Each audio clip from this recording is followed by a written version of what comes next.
Today I have a guest. I have Steve from Valor Replicas, who was the one that designed this for factory entertainment. So today we're going to be talking a little bit about the process and how this job came about and what it took to make what seems like a pretty perfect replica of this flux capacitor. So welcome, Steve. Thank you. I appreciate it. I'm really, really proud of this. Yeah, it looks really great. Is my light on? No, let me turn the light on. You have one of the factory entertainment models, like fresh off the assembly line, and I have one of the two original prototypes that was used to make the version that you have there. Yeah, I picked up the signature edition, so I have the Christopher Lloyd signed version. That is something I do not have. I have no Christopher Lloyd signature on mine, so I'm a little bit jealous. Yeah, I figured why not when I had the opportunity, right? Why not? We were very excited to find out that Mr. Lloyd was open to doing those signatures. That was a big deal for the company for sure. Was that something that came about later in the process, or was that something that were talked about from the beginning?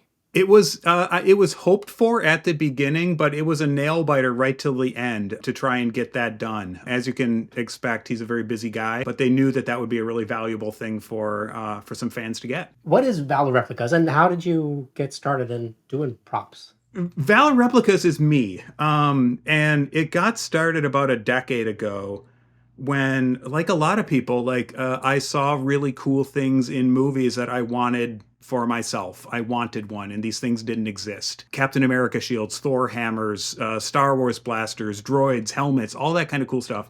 So I started making one of these things for myself and started sharing them online and showing other people.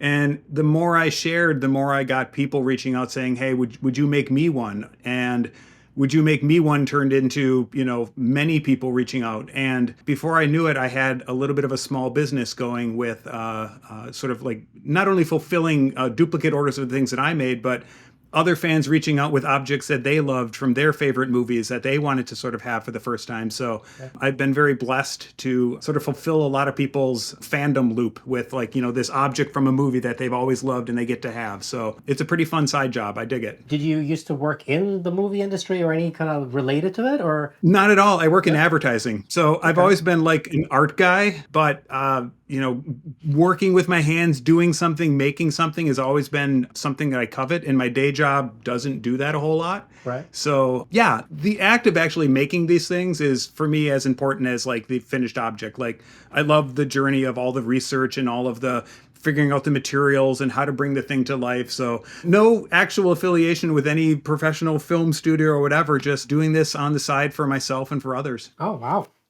Because the stuff that I've seen you make, it looks like it could be used in a movie, and it looks like better than studio quality sometimes. So Oh, I appreciate that. yeah. Thank you. And you were making these flux capacitors on your own? You're making some for yourself back in the day? So I was kind of. So, Flux Capacitor is something that I have adored. Again, Back to the Future is like a movie very close to my heart too. And I've always wanted one. So I started making my own. And like my first one or two of them, they were pretty close. I would go online and look at how other people had made one and kind of try to copy that. And I made one and then I replaced it with another. So over the course of 6 or 7 years, I kept sort of improving upon the one that I had and getting closer and closer to the one that I thought was the real one in the movie. And this was all through on the RPF.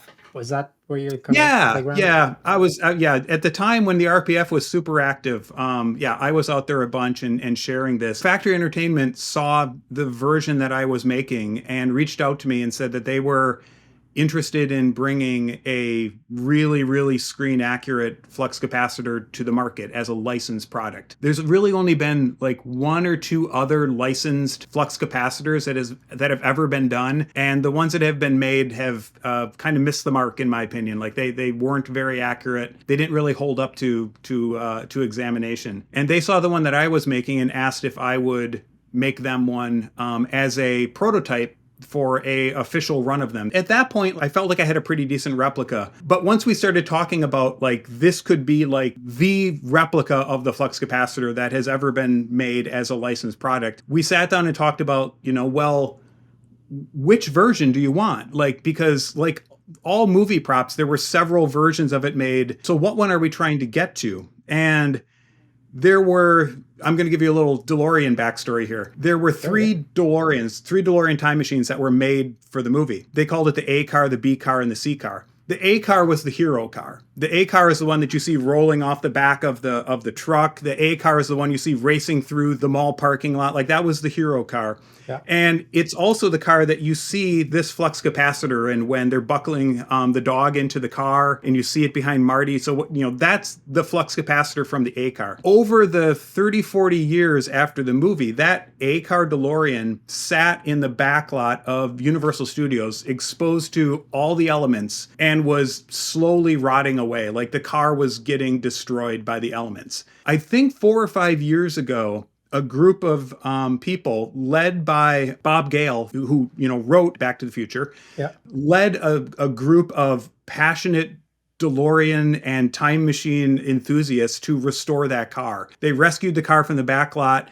They spent months restoring that A car, every detail to it to be perfectly like it was. And you can see this whole process in a documentary that's available online now called Out of Time. I've seen that, yeah. The reason that documentary was so important to me is there were several parts in that documentary where they zoomed in on the actual real flux capacitor from the A car, where you could freeze frame and just get beautiful shots of like the interior, the side, almost every angle. So in seeing that documentary, Factory Entertainment and I said, like, we're going to make our replica be exact to the flux capacitor that is in that A car. And there's a bunch of differences between the flux that you see in the A car, the hero car, and any of the other flux capacitors. And most of the replica flux capacitors that you see out there get some details really wrong. Right. Like even like little simple things like, on the back of the flux capacitor, there's this little series of holes in like a little arch. Most people put them on one side. In the one for the A car, they're on the other side. So in that documentary, there's tons of shots where like this thing is open and you can see like all the little tiny details, on the inside. So I was able to get views of exactly how these different parts are made, where all these different holes are, what size screws they are. My favorite detail that we were able to get right is these three devices. They're called Tor relays.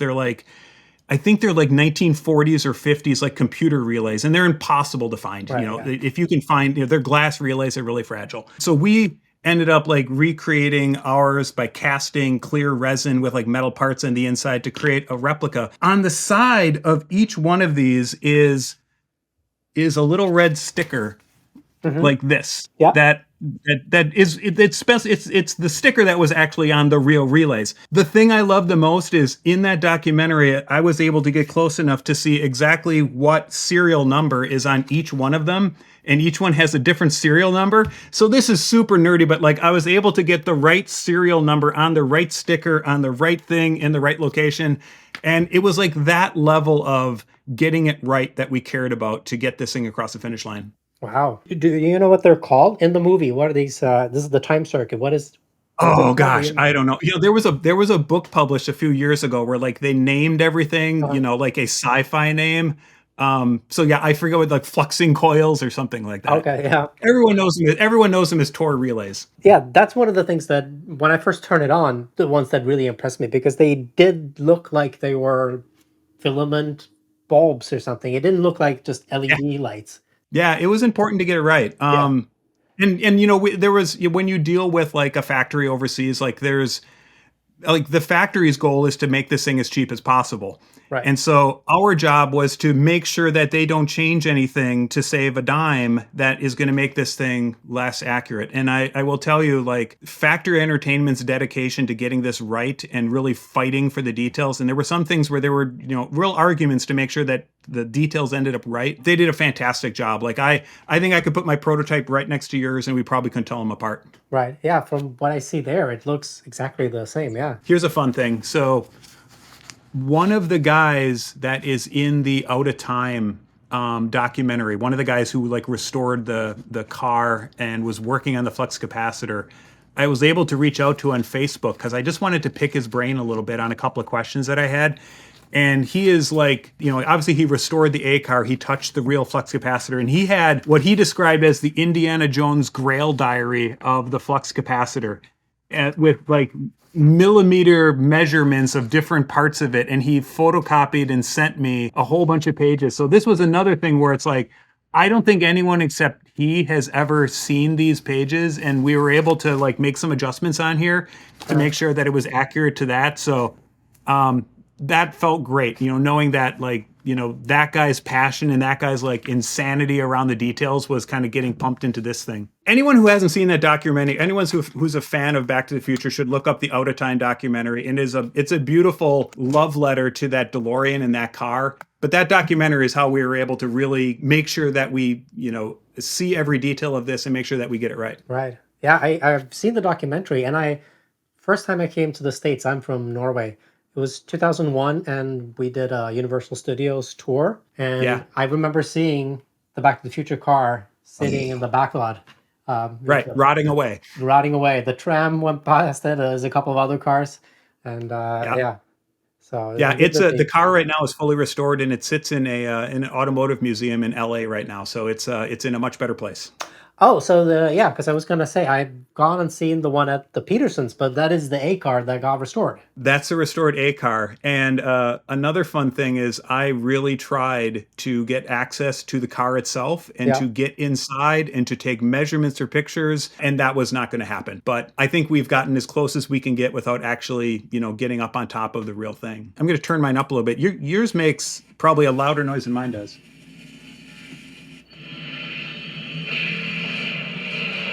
Yeah, mine can be loud too.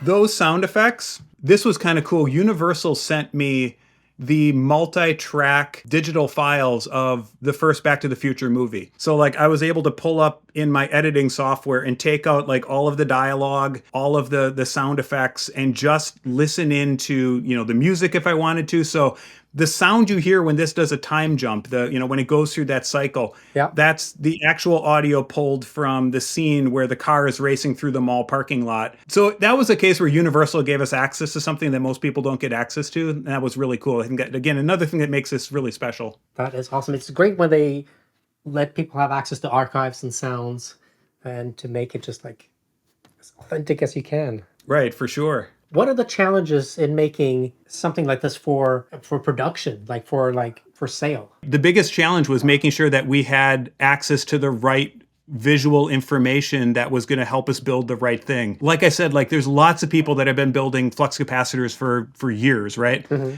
And I don't want to discredit any of those. Like they're all beautiful objects, and I think people love the thing that they've made, but we wanted to make sure that we had something that was accurate to the film prop. Some of the pieces, like you can't find the found art, the found pieces that they use anymore. The little Tor relays, you can't find those. So again, we had to come up with a way to, prototype this thing out of clear resin, and then the factory had to find a way to do that. One of the things that no other flux capacitor has had, or no other licensed flux capacitor has had, is gotten all of these elbows right. So there's 1, 2, 3, 4, 5 of these curved elbows all around the box. Normally when you see people making a flux capacitor, they'll do this middle one here, and some of them will have like a PVC elbow off the side, but each one of these is a really specific found object. I wasn't able to find the actual objects. Like, so 2 of these things are these kind of funny shaped elbows that were, again, like I think like a 1950s computer terminal elbow. So there was like, like computer wiring that would run through it. Yeah. And the flux capacitor has 2 of them. I couldn't find any of these for sale. So again, it was like me building these in a 3D modeling program and printing them on a resin printer,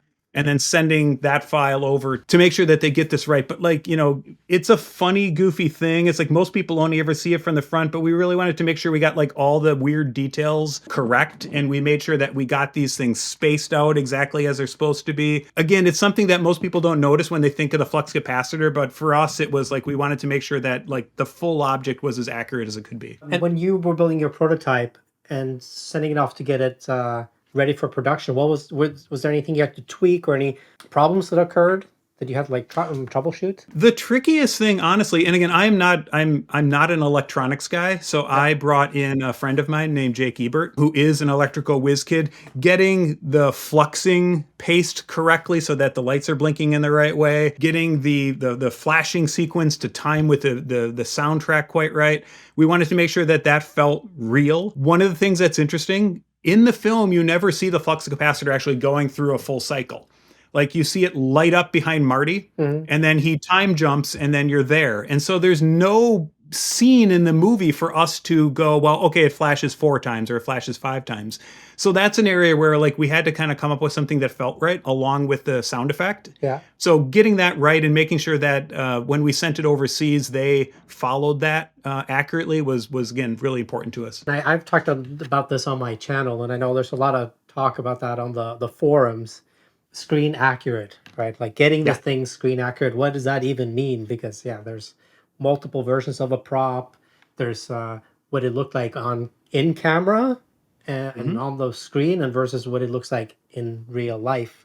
And then sometimes when you have an actual object and you want it to function the way it should function, kind of have to take some Right. creative liberties. And one of those I would think is not the lights here in the flux core. Let's call it The that. fluxing part. Um, but the interior lighting. So, what was the process in like trying to figure out the best way to solve that problem? It was a mix of trying to honor the look that we saw in the animation in the film. So like in the film when Marty first jumps, you see this thing just light up bright, in behind him. So we knew that there was some interior lighting. Again, this was, 30, 40 years ago. So like they weren't using LEDs, they were using incandescent. We had to convert everything to LEDs, but even making sure that like we wanted to make sure that they were warm LEDs behind the 3 fluxing units. It appeared to be a bluer light that was around sort of the rim and the behind it, so that when it time jumps, you'll see that the lights that are around the outside are a bluer light than the inside. So even just getting the color temperature of the lights to feel accurate to what we see in the film was something that we wanted to focus on. Yeah, you couldn't be using incandescent anymore. Nobody would want No, that. no, and there's a great scene in the documentary where they have the original flux capacitor and it's all beat up and they're taking it apart and you can see just all the wiring and all the bulb, like how they had to make this thing back in the day. And apparently it threw off a ton of heat. Like it's one of the reasons I think that they had this port on the top was to vent heat out of the car because there was so much heat coming off of all of these bulbs that they didn't want to, I don't know, damage the parts or something. So we didn't have to worry about that with the LEDs. Right? Yeah. So here's the one detail that's on my prototype that at the last minute I tried to get into the process so that it would end up on yours.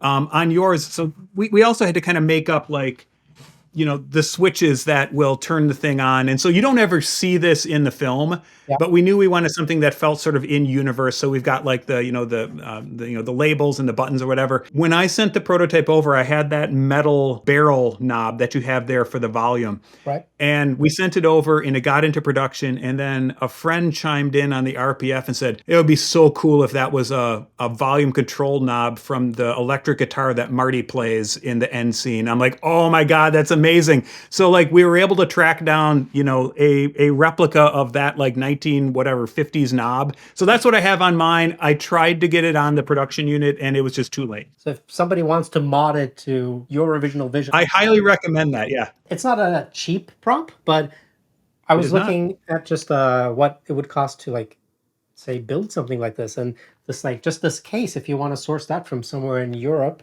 that's three Yeah. $400 right there just Yeah. in the case. Yeah, I would say as somebody who's built 2 of them at this level and several of them before this, like it's tough to build one of these at this level for under the price that you are getting the factory entertainment one for. And that was again important for us is making sure that we're giving it the attention. It's an expensive object to own, we know, so we want to make it worth that investment. I noticed that it's very heavy. It feels really solid. These vent holes, is this where the wiring goes into? Yeah.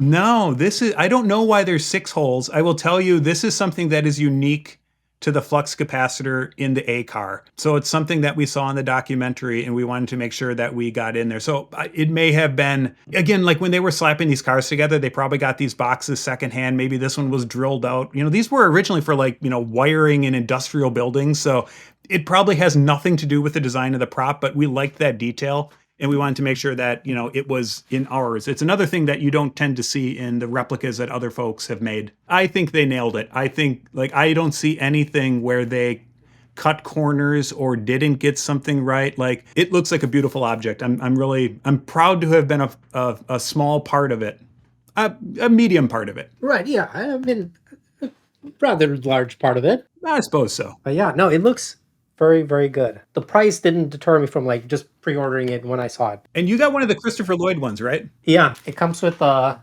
plaque stand, Nice. and I have number 43. Oh, very nice. So That is beautiful. That was a big win. let's That's just get amazing. that. That's one of a kind, man. I'm very proud to have been a part of it. If we want to see more of the stuff that you make, how do we do that? You can go to my site, valorreplicas.com, and you can see a whole bunch of things that I've made. And from that link, you can find my Instagram. I'm Valor Replicas on Instagram. I've got an Etsy store. And if there's something that you want, if there's an object that you've always wanted, like, hit me up and I can probably help you make it. That's great. We'll see if we can talk about that in the future. There we go.